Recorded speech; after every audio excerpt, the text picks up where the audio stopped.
Buenos días. Bueno, hablar del impacto de la apnea obstructiva del sueño, yo creo que es lo más importante.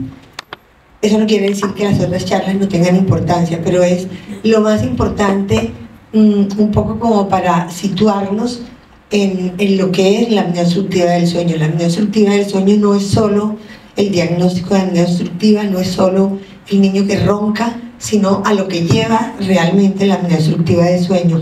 Y a veces hay mucha controversia con respecto a esto, y las personas piensan, tiene apnea obstructiva del sueño, va donde el otorrino le dice que no hay que hacer nada, y todos nos quedamos tranquilos, y llega un momento en que el niño de pronto mejora, pero las consecuencias quedan, y como las consecuencias quedan, siempre que hay una apnea obstructiva del sueño, hay que tratarlo. Yo les podría decir que, en resumen, la charla es que todo niño que tiene apnea obstructiva del sueño tiene déficit neurocognitivo, tiene alteraciones cardiovasculares y además tiene trastornos metabólicos.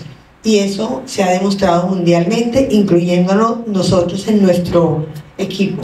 Entonces, quiero un poco hablar de todo esto, decir que no es solo la apnea, lo que nosotros sabemos es lo que está arriba, pero lo que está por debajo, en general, nunca nos enteramos de eso, y esta es la parte más importante.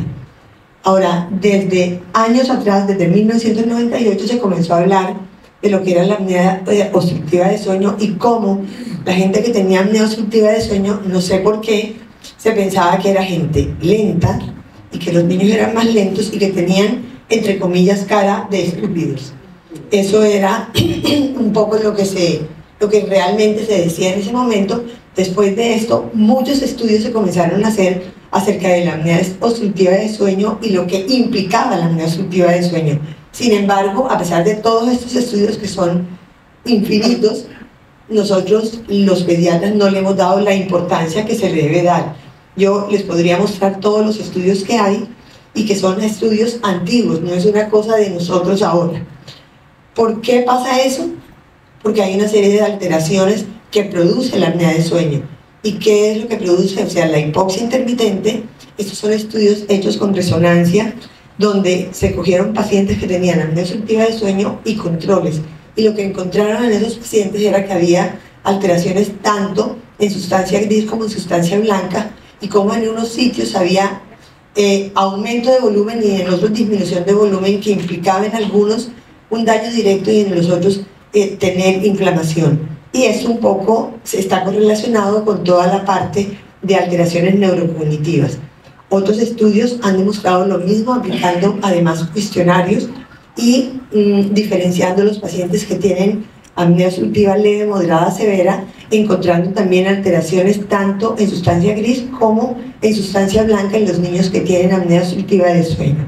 Y algo interesante es que nosotros los pediatras tenemos que recordar que los niños están en periodo de mielinización, los prematuros, los recién nacidos, los niños a medida que crecen, y están en una parte donde están en desarrollo de todas las redes neuronales y además de toda la poda y mielinización que hay a nivel cerebral.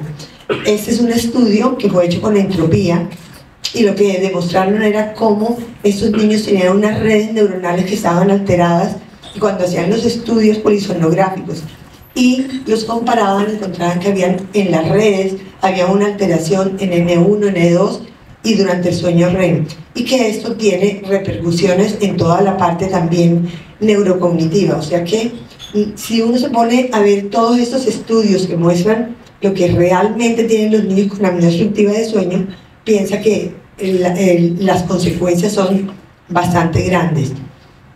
Hay una infinidad de estudios con respecto a esto. Como les digo, este metaanálisis lo que demostró es que definitivamente los trastornos respiratorios del sueño se asocian a un déficit en todos los dominios cognitivos, y ellos resaltan mucho cómo hay una relación entre el déficit cognitivo y sobre todo en la parte de inteligencia, y aun cuando el coeficiente intelectual es muy semejante a la población normal, están por debajo, realmente en el límite inferior de la población normal, aquellos niños que tienen apnea obstructiva de sueño. Entonces, ¿qué es lo que pasa realmente? Yo no les voy a mostrar más estudios. Este metaanálisis es bastante grande porque incluye 71 estudios donde se hace el análisis y se dice si tienen trastornos neurocognitivos cuando hay apnea obstructiva de sueño. Pero lo que realmente pasa es que los niños que tienen apnea obstructiva de sueño tienen hipoxia intermitente, tienen fragmentación de sueño, y se ha querido correlacionar todo esto con las alteraciones neurocognitivas. No es solamente el IH, no es solamente la desaturación, es como la suma de todo, la fragmentación del sueño, y se ha visto cómo también hay alteraciones cuando uno lee un polisomnograma en todos los usos de sueño que están relacionados con toda la parte también cognitiva y de memoria en estos niños. Entonces, todo esto demuestra que es un sinfín de cascada inflamatoria lo que lleva a estas alteraciones. Ahora, ¿qué pasa cuando yo tengo una apnea obstructiva de sueño y le doy tratamiento a un niño? ¿Será que ese niño se mejora o no? A veces se mejoran, a veces no. ¿Quién se mejora y de qué depende de eso? Depende del momento del diagnóstico, depende también de la edad del niño, como para decir qué tanto se recuperan.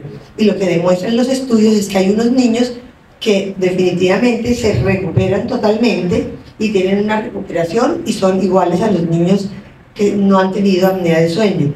Pero hay un grupo de niños en los cuales se retarda el diagnóstico, yo le hago el diagnóstico, le hago el tratamiento y realmente la mejoría es mucho más lenta. Y hay otros que ya quedan con el daño a nivel neurológico, a nivel neurocognitivo, cuando se ha hecho un diagnóstico tardío o no se ha dado tratamiento a un niño que tiene apnea obstructiva de sueño. Entonces, solo en la parte neurocognitiva eso tiene una importancia fundamental. Pero, ¿qué pasa en la parte cardiovascular?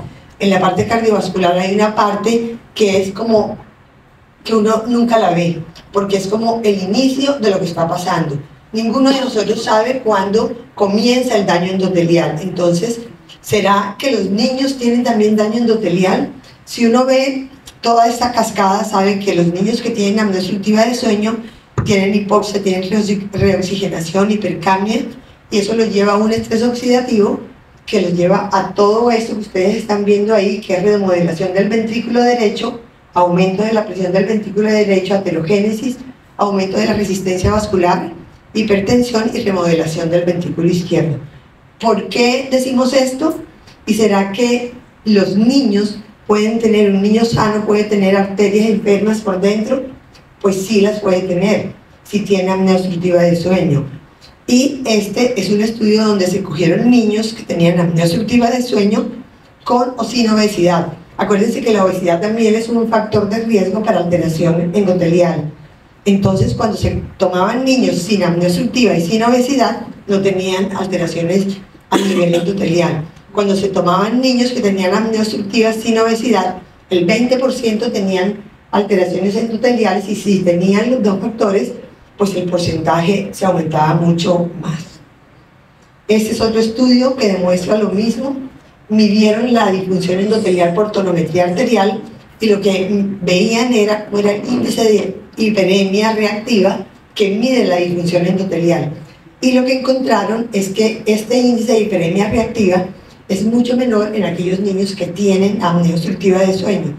Y el daño endotelial es lo que hace que en el futuro yo tenga alteraciones a nivel de aterosclerosis o que tenga alteraciones a nivel vascular. Entonces, por eso es tan importante saber que esa es una parte oculta que tenemos en aquellos niños que tienen apnea obstructiva de sueño. Entonces, este estudio demostró y dijo, los niños con apnea obstructiva tienen un mayor riesgo de presentar disfunción endotelial que los que son roncadores habituales, porque midieron roncadores, apnea obstructiva de sueño leve, moderada y severa, y ahí se vio cómo realmente era mucho mayor el daño endotelial en aquellos que tenían la apnea obstructiva que los roncadores solos.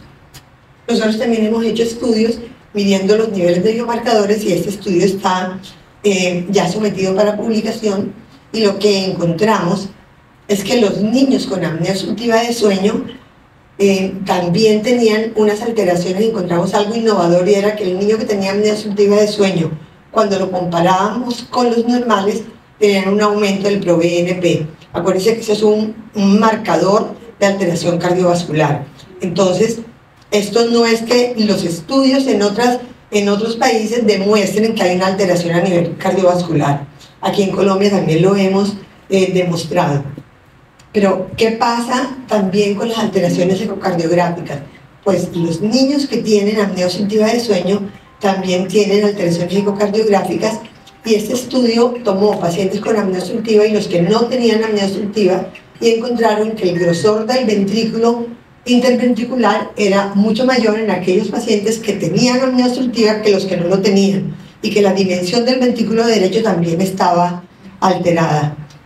Y concluyó que el grosor del septum interventricular y el tamaño del ventrículo era significativamente mayor en niños con apnea obstructiva que los que no tenían esto.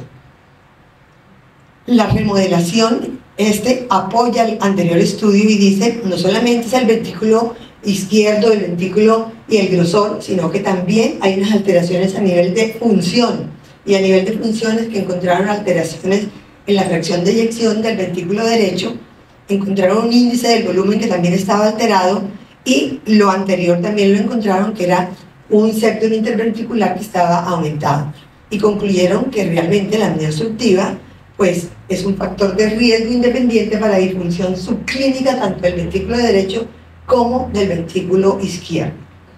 Nosotros hicimos también un estudio de todas las alteraciones ecocardiográficas en niños, y en ese estudio de alteraciones ecocardiográficas también encontramos alteraciones en los pacientes que tenían apnea obstructiva de sueño, y encontramos que estos niños tenían alteración en la arteria, en la medida de la arteria pulmonar, y que había una correlación entre el índice de apnea y hipopnea y el tamaño de la arteria pulmonar en sístole, y además una asociación entre el T90 y el ventrículo izquierdo en sístole.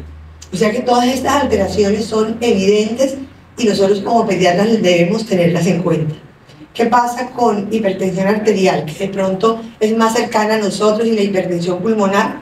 Pues también los niños con apnea de sueño, y ese también es un metaanálisis que tomó a todos los niños, cogió todos los estudios donde se les tomaba presión arterial en niños con monitoreo, y los dividió entre los niños que eran sanos y los niños que tenían hipertensión arterial, y lo que encontró es que la presión sistólica, cuando se comparaba en vigilia en niños sanos y en niños que tenían apnea obstructiva, los niños que tenían apnea obstructiva tenían una presión sistólica durante la vigilia mayor, y la presión diastólica también era mayor en estos niños que tenían apnea obstructiva moderada severa, y estos eran apnea obstructiva leve. Ahora, cuando estaban dormidos y no en vigilia, pues la alteración era en todos. En la apnea obstructiva leve, moderada y severa se encontró que había una alteración tanto en la presión sistólica como en la presión diastólica de estos niños. ¿Qué concluyó este estudio? Porque ellos hicieron una cohorte en la cual hicieron seguimiento también y miraron todos los estudios longitudinales de los pacientes que tenían apnea obstructiva, y encontraron que la presión arterial sistólica estaba elevada en los pacientes tanto con apnea obstructiva leve, moderada o severa, pero algo interesante es que los estudios longitudinales establecieron como la apnea obstructiva moderada severa se asocia con la presión arterial sistólica en la edad adulta. Es lo mismo que pasa con el asma o con muchas enfermedades pulmonares obstructivas, y fíjense que también estos estudios longitudinales demostraron esto. Entonces, realmente cualquier médico debería tomar la presión arterial en un niño que está en consulta, porque esto es un riesgo de hipertensión importante. En cuanto a hipertensión pulmonar, hay pocos estudios, y hay pocos estudios porque a veces es difícil hacer el diagnóstico. Entonces, estos son todos los estudios que hay, pero estos estudios tienen una debilidad, es que en la mayoría no se hizo polisomnograma en los niños, sino que era un diagnóstico por cuestionario para decir que los niños tenían apnea obstructiva, y le midieron por ecocardiograma lo que era la presión arterial pulmonar. O sea que no tenía mucho sustento todos esos estudios. Este es un estudio que nosotros también hicimos en la Fundación Neumológica, donde les hicimos a todos los pacientes con apnea obstructiva de sueño que no eran sindromáticos y que no tenían ninguna otra enfermedad, les hicimos ecocardiograma y miramos a ver si esos pacientes tenían realmente hipertensión pulmonar. Este estudio tiene unas limitaciones, y es que tomamos como punto de corte de presión en arteria pulmonar 40, porque estamos en la altura, y realmente no encontramos mucha asociación entre lo que era la apnea obstructiva y la hipertensión pulmonar. Ustedes pueden ver acá que realmente no encontramos pacientes que tuvieran una hipertensión pulmonar. Tuvimos un número pequeño de pacientes que estaban en el límite superior, en el punto de corte. De pronto, si hubiéramos cogido un nivel mucho más bajo, esos pacientes hubiéramos tenido una prevalencia mayor. O sea que en consecuencias cardiovasculares la literatura es escasa, pero hay una evidencia de que realmente la apnea obstructiva del sueño está relacionada con hipertensión arterial, que está relacionada con remodelación cardíaca y que se necesitan más estudios en hipertensión pulmonar. ¿Qué pasa con el síndrome metabólico? Estamos acostumbrados a decir síndrome metabólico es igual al gordito que tiene síndrome metabólico. Pero es que el gordito que tiene síndrome metabólico también tiene una predisposición especial para tener apnea obstructiva del sueño. Entonces eso tenemos que tenerlo en cuenta porque hay una coexistencia de ambas patologías y eso aumenta el riesgo de enfermedad metabólica. Igual que al principio, son múltiples los estudios que relacionan la apnea obstructiva del sueño con la resistencia a la insulina y con el síndrome metabólico, pero la mayoría de estudios son en niños obesos, no son en niños flacos. Este es un estudio interesante, pero también es en niños obesos, donde compararon controles con niños con apnea obstructiva leve, moderada y severa, les midieron la evaluación homeostática y midieron también insulina en ayuna y la glicemia. Ustedes no pueden ver desde allá, pero lo que yo sí les cuento es que cuando uno compara los controles con la apnea obstructiva leve, moderada o severa, la alteración en la evaluación homeostática, que está incluyendo glucosa e insulina, está más alterada en los pacientes que tienen apnea obstructiva, independiente de que sea leve, moderada o severa. Estos son en niños que son obesos. O sea que este estudio demostró que las alteraciones metabólicas y los niveles de glucosa e insulina están asociadas con la obesidad y un mayor riesgo de enfermedad cardiovascular parece estar relacionadas con la gravedad de la apnea obstructiva de sueño. Estos son estudios en los cuales algunos están en favor, otros en contra, pero igual muestran que la gravedad de la apnea obstructiva está muy relacionada con las alteraciones metabólicas. Son estudios también en niños o que tienen sobrepeso o que tienen obesidad. Este es un estudio de nuestro grupo en el cual nosotros realmente el 93% de los pacientes no son obesos. Son niños con unos índices de masa corporal absolutamente normales. No les voy a mostrar el estudio, pero las conclusiones de ese estudio es que hay una asociación débil pero independiente de la obesidad y entre los trastornos respiratorios del sueño y los niveles de triglicéridos, resistencia a la insulina y tensión arterial. Nosotros encontramos una relación realmente entre estos tres parámetros, pero lo innovador y lo bueno es que son pacientes que no son obesos. Y es un estudio semejante a este en el cual encontraron también que independiente de la obesidad, los niños que tienen apnea obstructiva de sueño pueden tener trastorno metabólico. Y eso es lo interesante de este estudio y del anterior, porque hay múltiples estudios que demuestran eso, pero en niños obesos. O sea que la consecuencia de la apnea obstructiva de sueño en niños es grande. Ustedes ven que hay un montón de evidencia. O sea que no es que los somnólogos digamos, no, es que la apnea obstructiva de sueño hay que tratarla, es que hay que tratarla. Y hay que tratarla porque tiene muchas consecuencias, no solamente a nivel neurocognitivo, sino a nivel cardiovascular y metabólico. Gracias.